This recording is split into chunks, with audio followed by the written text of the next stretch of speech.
22. Suffering is a call from love.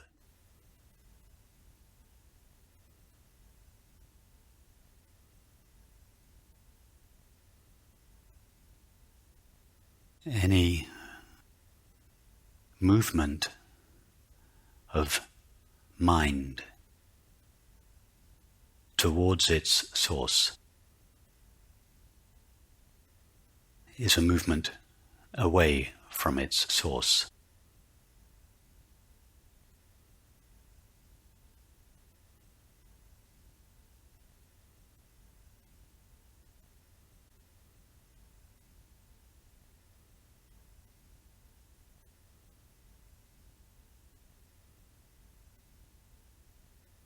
See what happens to mind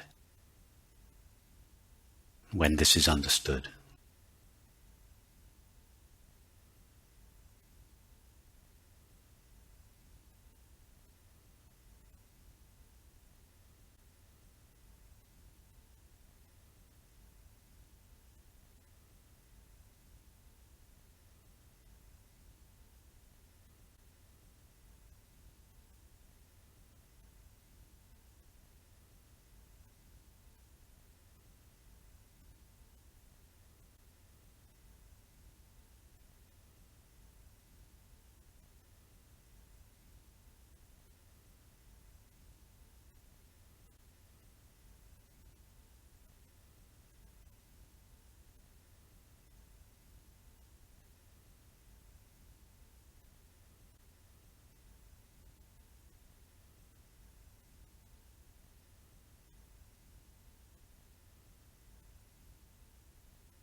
Attention,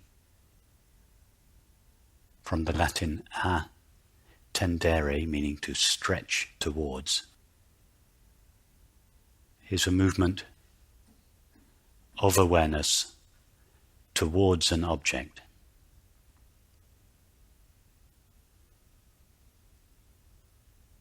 It is, as it were, a movement away from itself towards something that seems to be other than itself, the object.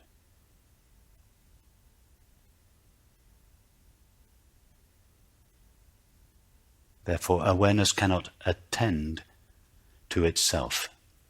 It cannot stretch itself towards itself.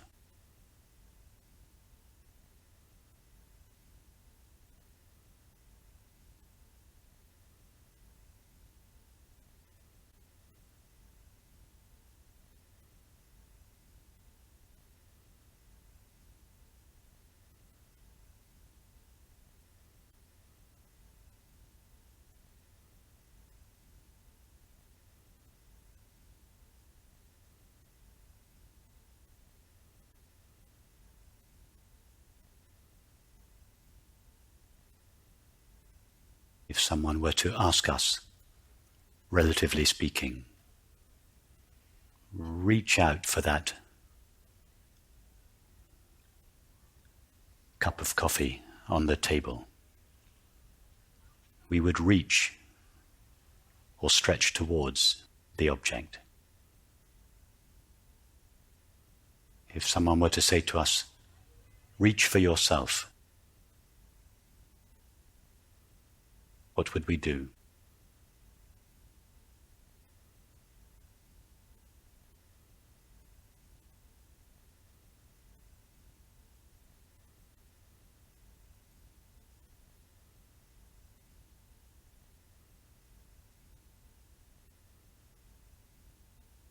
We cannot go towards ourself. Ourself in this context is our self of awareness. Awareness cannot reach towards itself. because it is already at itself.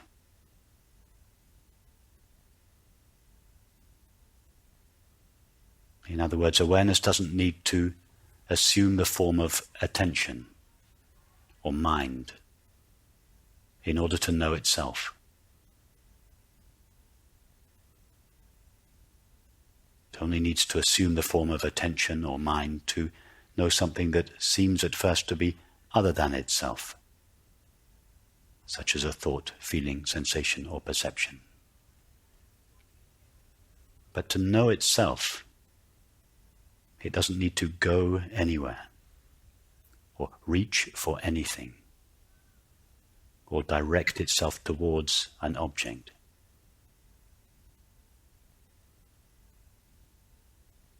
It is already present in the place of itself.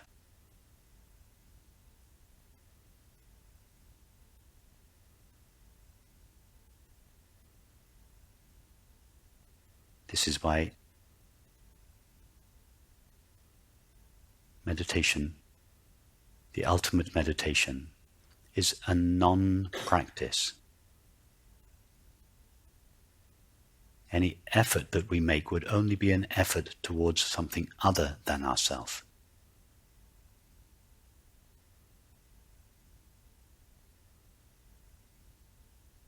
This is why Ashtavakra said, for the sage, even blinking is too much trouble.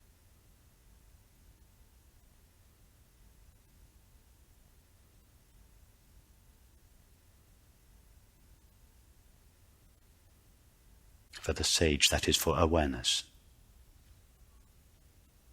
It knows itself simply by being itself.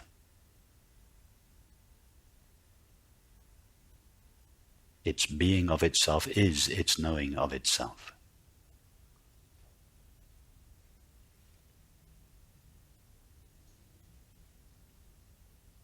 See what happens to mind when this is understood.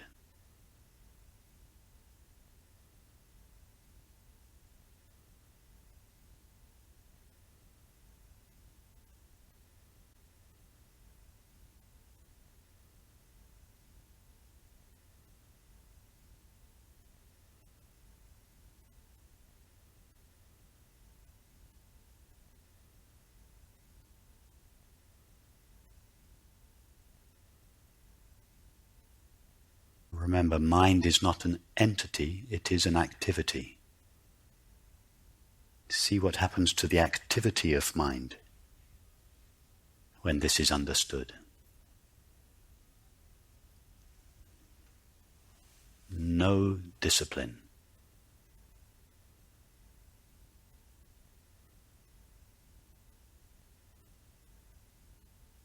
Understanding alone is sufficient.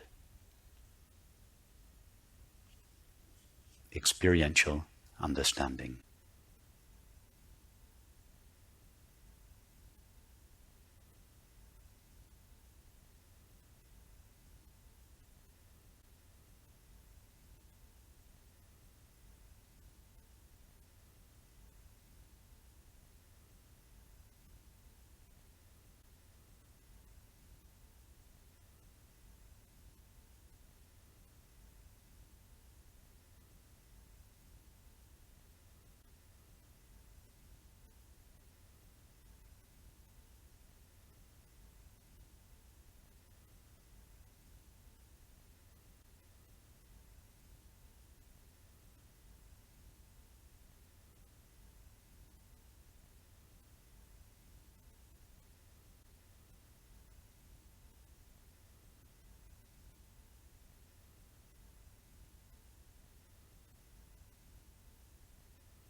The fish in the ocean believes that it is searching for water because the water is missing.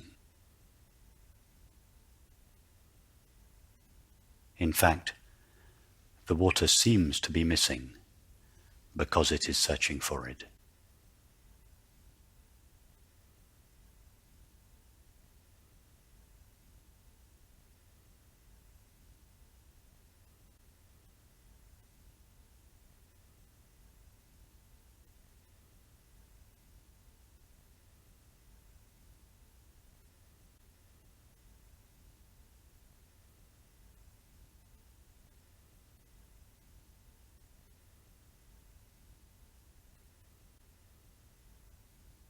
The water is everywhere. But because the fish is searching for it somewhere, it seems to be nowhere.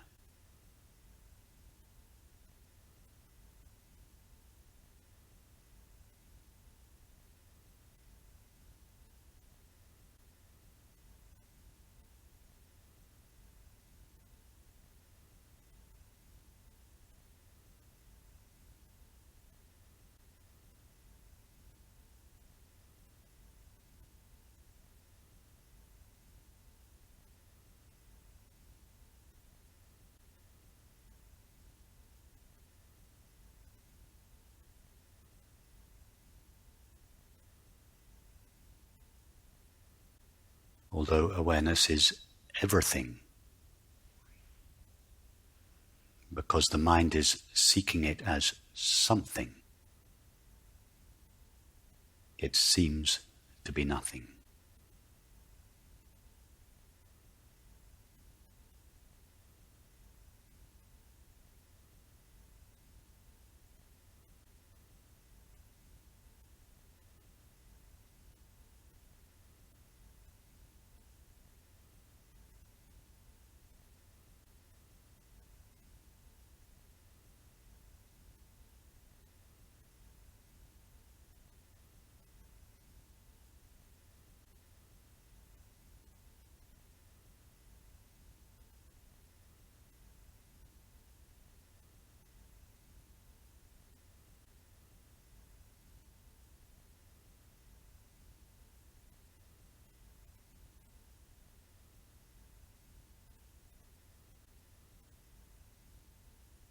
It is not because awareness is so far that it seems to be missing. It is because it is so close.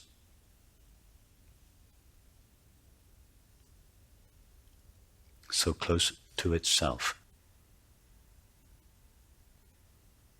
So close that there is no room, no distance between itself and itself. And therefore no room for a practice or a path. Any path could only lead it from itself to an object.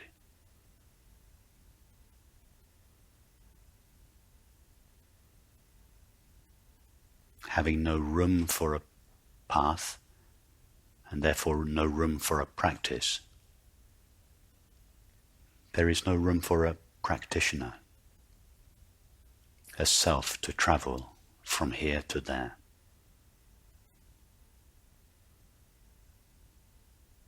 Meditation is between awareness and itself. I am the Alpha and the Omega. I am simultaneously the origin, the path, and the goal.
Just as attention rises from its source in awareness and directs itself towards a thought or perception,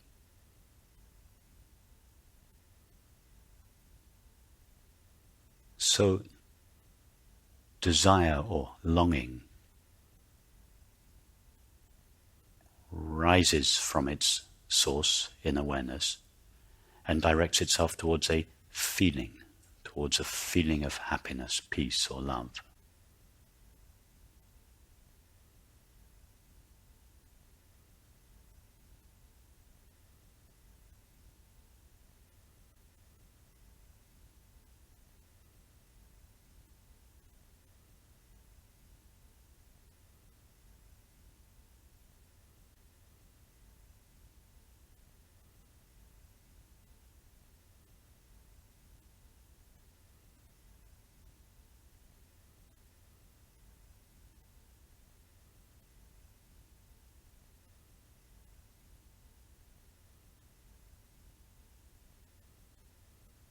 The source of attention we call awareness.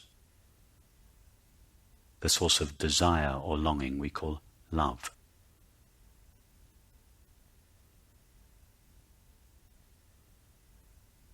As such, attention is awareness directed towards an object.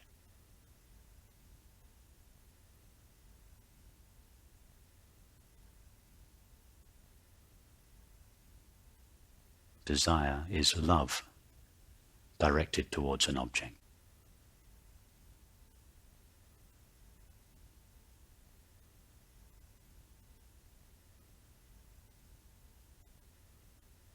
Awareness and love are two names for the same thing.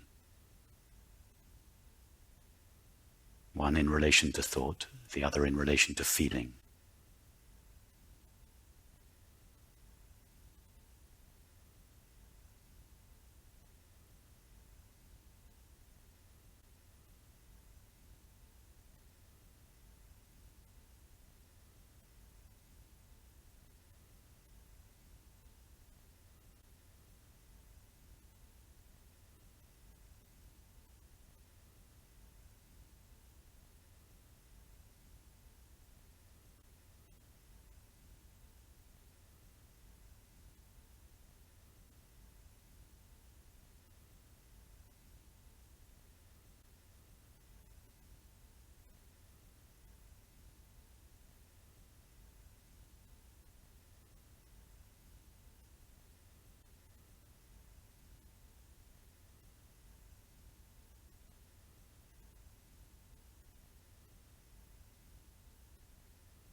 Just as attention seeks awareness because it thinks that it is missing,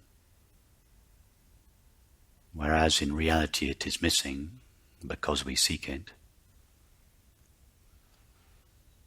so we feel that we desire love because it is missing. In fact, it is missing because we desire it. It is our longing for it that makes it seem to be absent.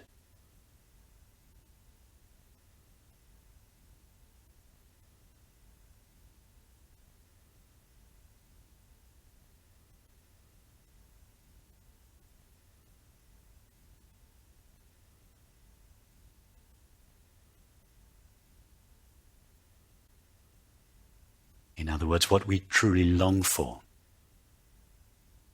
can never be found as an object of our longing.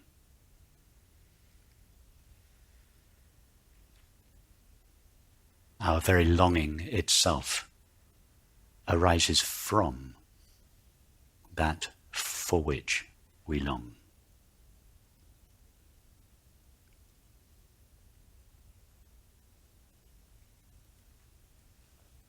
In fact, our longing doesn't just rise from that for which we long. It is made of that for which we long.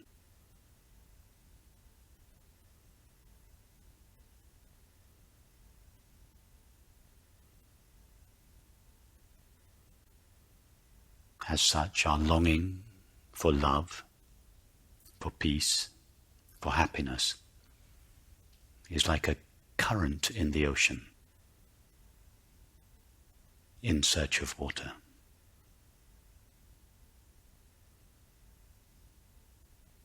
Not just appearing in, not just rising from, but made out of the very stuff for which it is in search.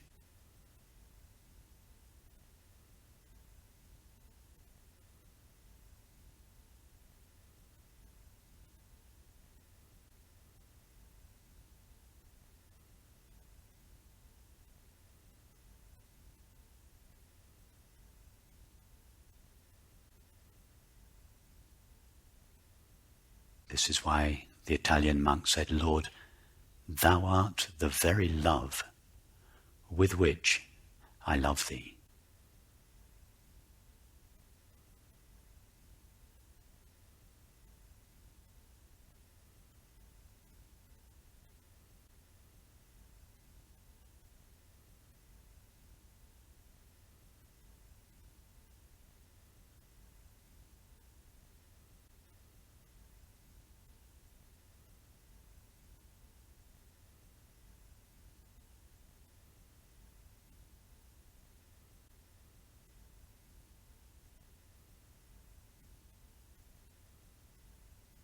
We do not search for love because it is absent. It seems to be absent because we search for it.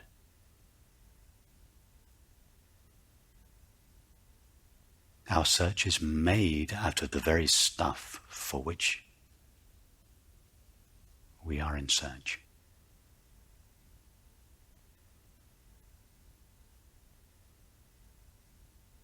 What happens to our longing when this is understood and felt?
If the relationship in which we invested our love now seems to be missing or absent,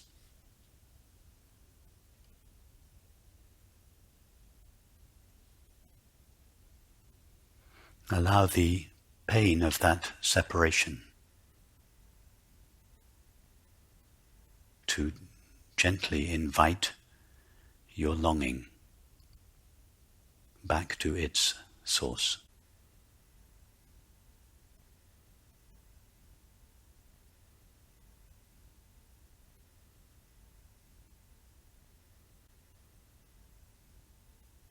The pain of separation is not on account of the absence of love.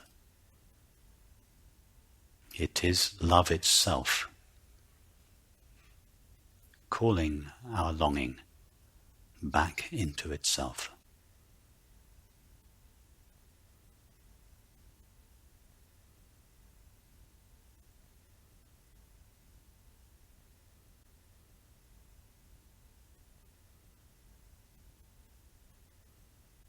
The pain of separation is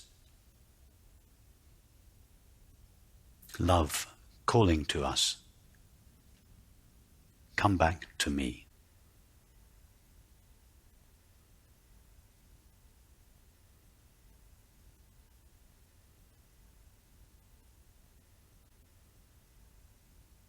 I am so close to you.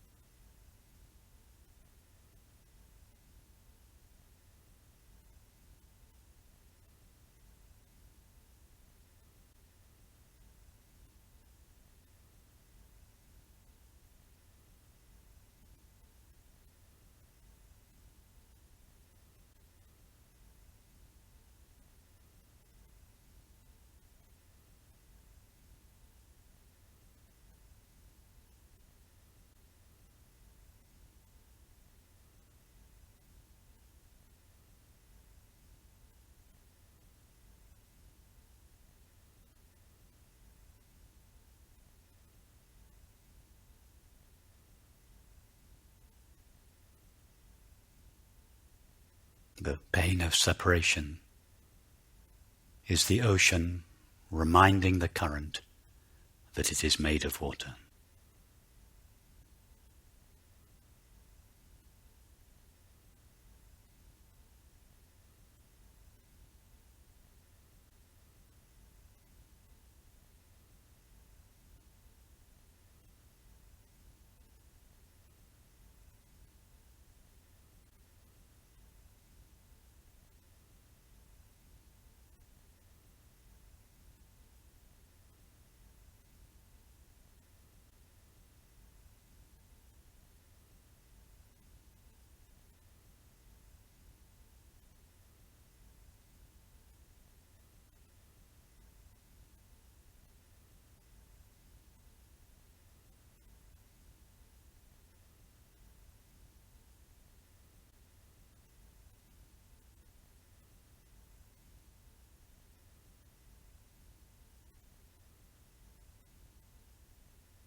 Feel that our emotions are not just a single current in the ocean.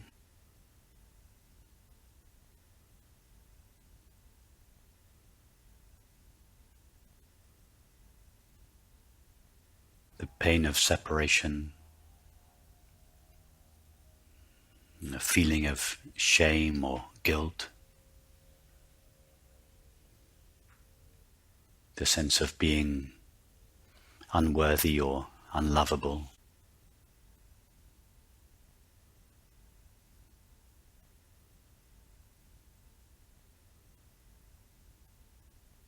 the feeling of failure or lack. All of these are like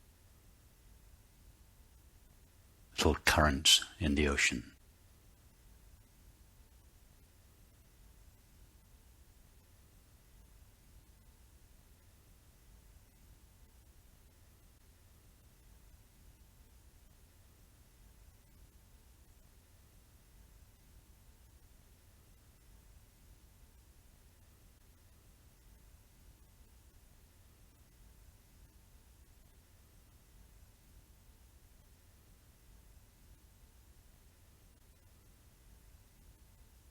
All our life we have been motivated towards objects, substances, activities, states of mind, and relationships in order to avoid the discomfort of these feelings.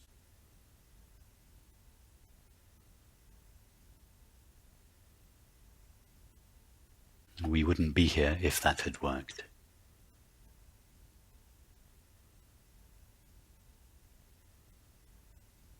Do the opposite.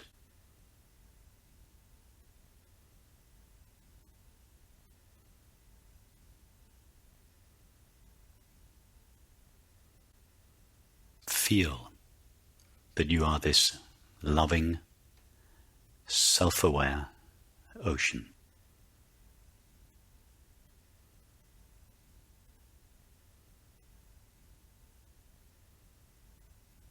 And that all these currents are appearing in you.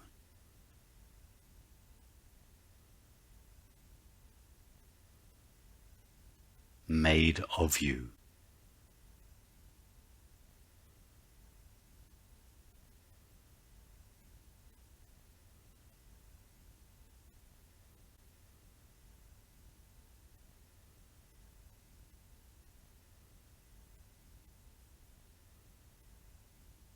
Take whatever feeling or emotion is present, if indeed there are any feelings and emotions present, and turn towards it instead of away from it, as fully and intimately as you can.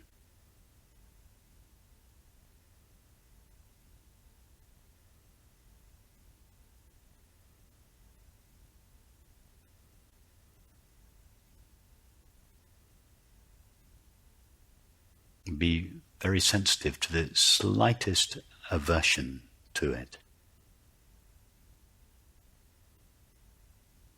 And if there are no feelings present, you can just do this with the current sensation.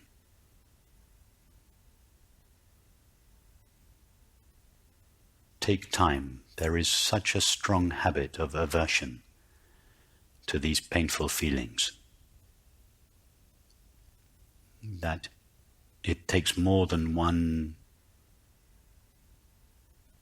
look to really fully face and feel them. Take time, feel the old habit of aversion. I can't stand the pain of separation. I can't stand the feeling of guilt or shame. I have been running from it all my life. It has dogged me all my life. Turn round. Totally open yourself to it.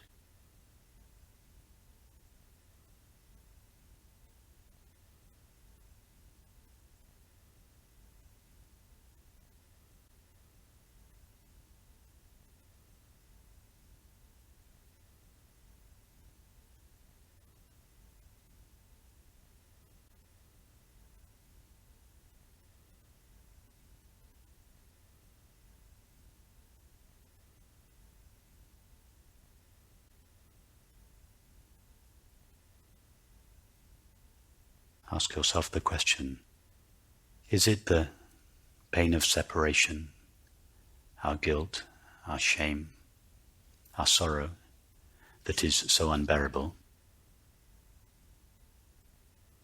Or is it our resistance to it that is unbearable?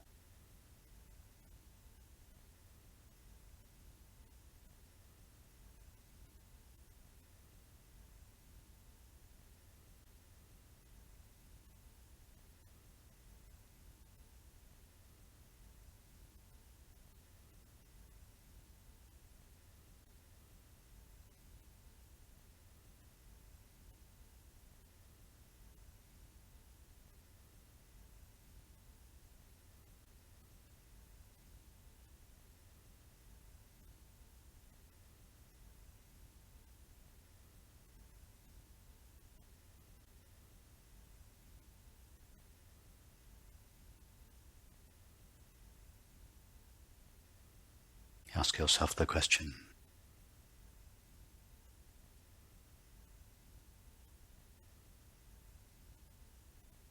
why is the tingling sensation at the soles of my feet bearable, but the pain of separation, sorrow, guilt, shame, fear, unbearable? Go back and forth between these two experiences.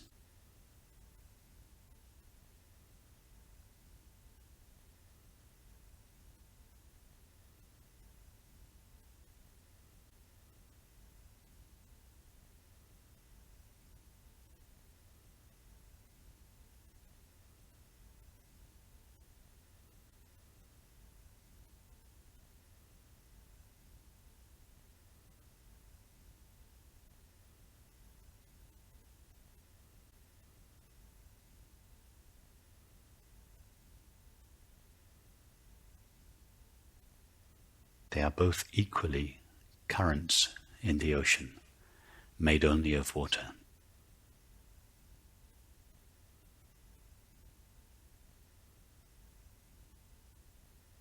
Don't think about this. Go with your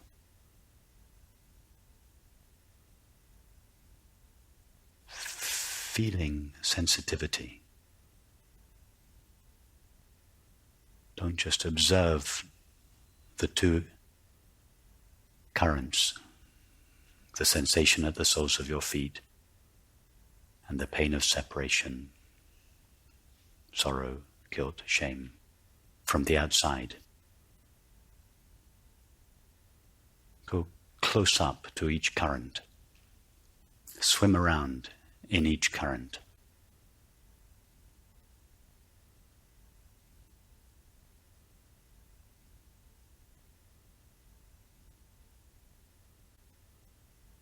What makes one bearable and the other unbearable? If we remove the labels, the ideas, the stories,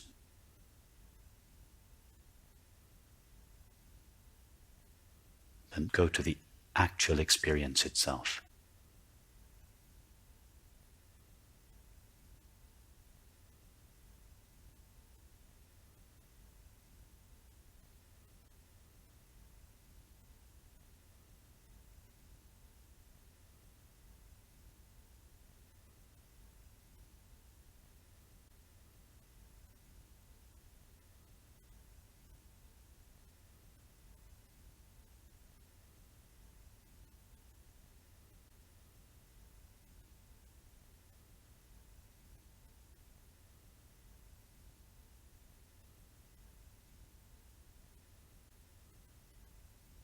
To be free of emotion is not to reject emotion or to remove ourselves from it.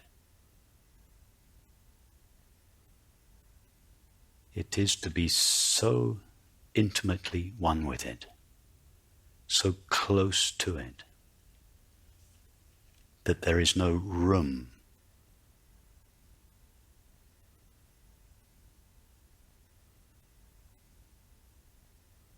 for the emotion plus a rejection.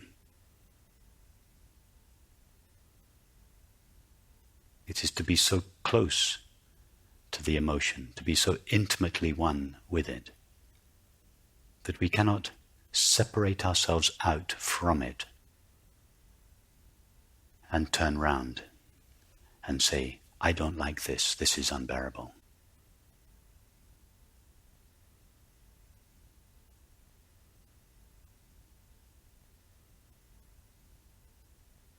The current is never unbearable for the water.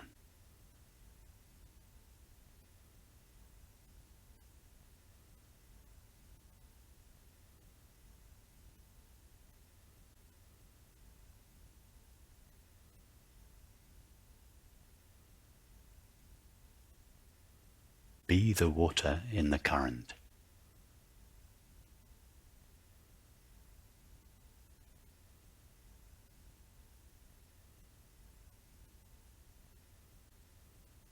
The water cannot even say current.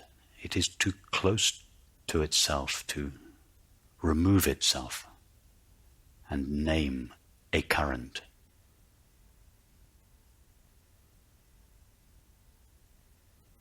Be so close to the emotion, to the sorrow, the shame, the guilt, the fear. So inside of it, so intimate and embracing and allowing of it, that you cannot separate yourself from it and give it a name.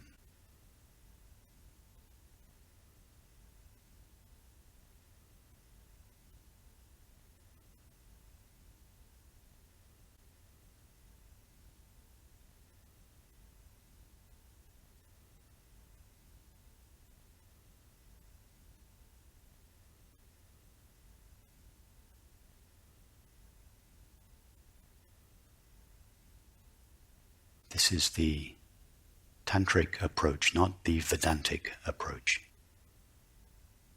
We are not taking the I am not this, I am not this, I am not this approach. We are taking the I am this, I am this, I am this approach.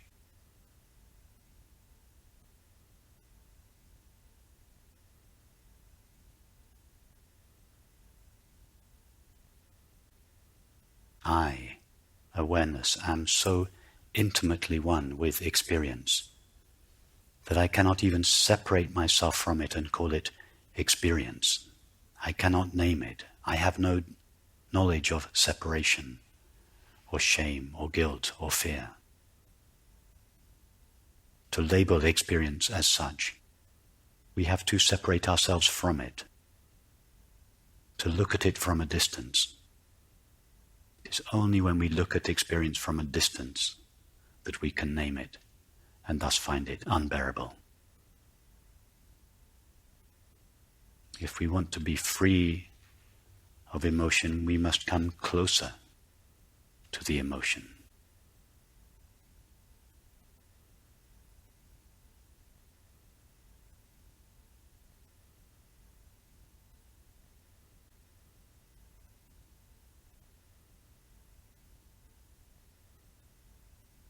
So close that there is no room for resistance to rise. It is only possible to resist emotion if we place some distance between ourselves and the emotion and say, I don't like it. When there is no distance between the I and the it, there is no room for resistance. See what happens to your emotion when this is the case.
Emotion is not transformed by this approach.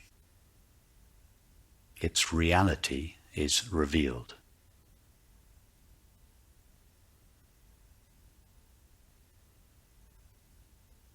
The current is not transformed. It is simply revealed to be water.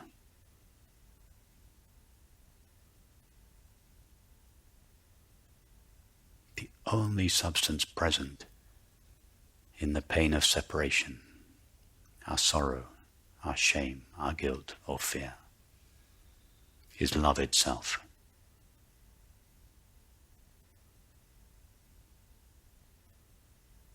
But we cannot know that by rejecting the emotion, by escaping from it.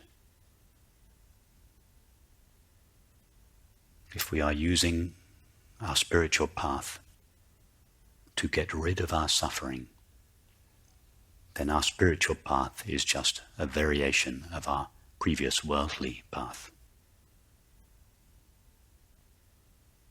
It is just a refinement of the worldly, materialistic approach.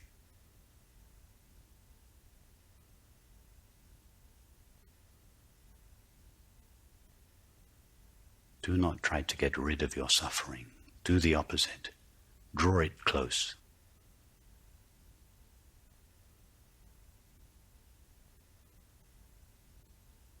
Draw it so close that you cannot even label it suffering anymore. You cannot separate yourself from it and give it a name.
Be very sensitive to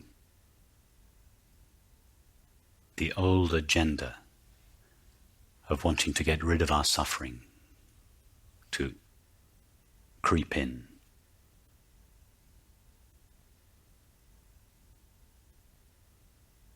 And be careful that we are not practicing this in order to get rid of our suffering. There is a very easy test to make sure this is not happening.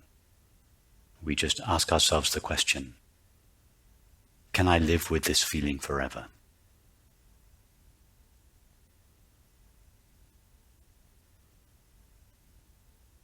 When we can answer yes to that question, we know there is no resistance to the feeling. See what happens to the feeling when we can answer yes to this question. It is not transformed, rather its nature is revealed.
It is only possible to know what something is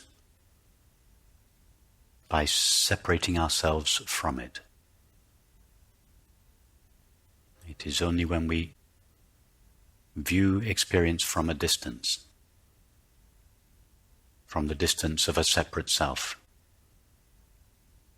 that we can give it a name and know it as an object.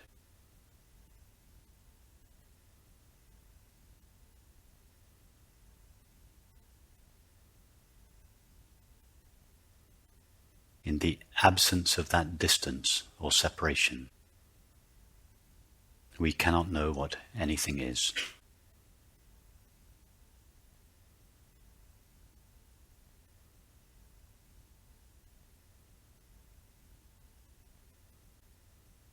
And therefore there is no motivation to avoid or resist.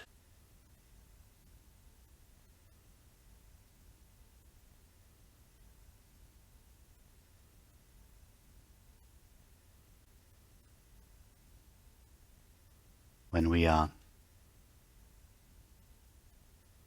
so close to experience,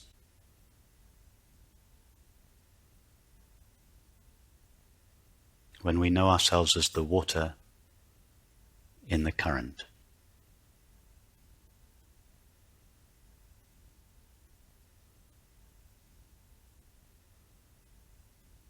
when there is no room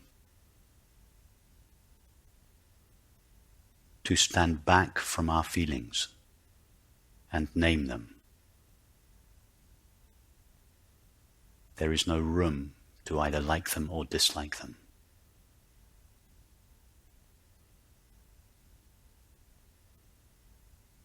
Suffering can only stand when we take a distance from our feelings.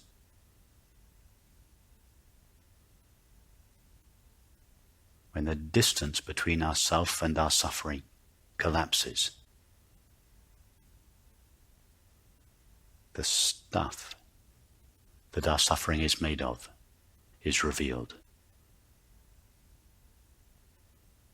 The pain of our separation and sorrow is revealed as love.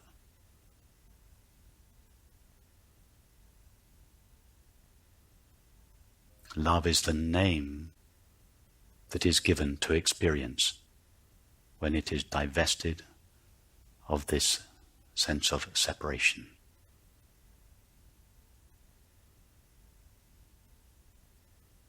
We cannot find love by escaping or avoiding experience, particularly painful feelings.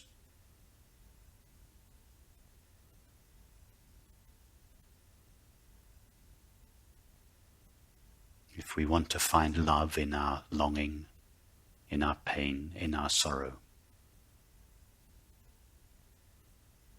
we have to go so closely up to it, to allow it so fully into ourself,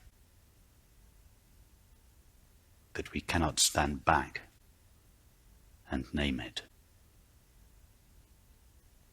We have to breathe the feeling so fully into ourself. Open ourselves so fully to it.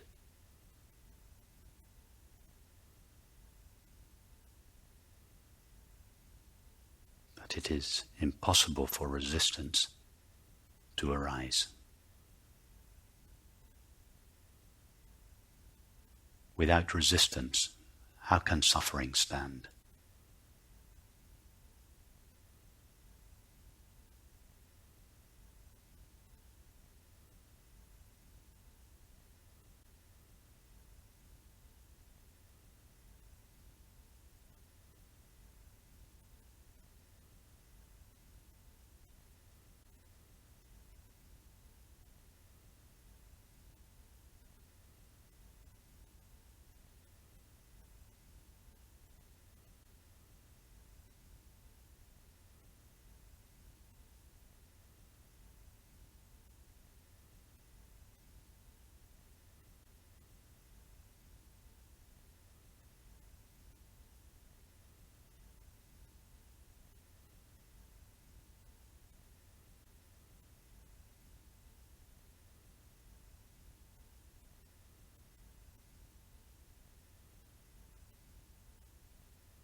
It is in this context that I say God doesn't know our suffering.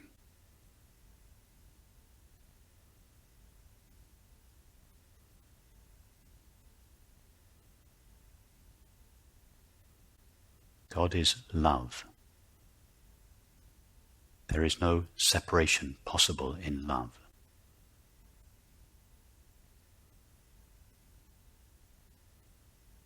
The water in the ocean can only know water.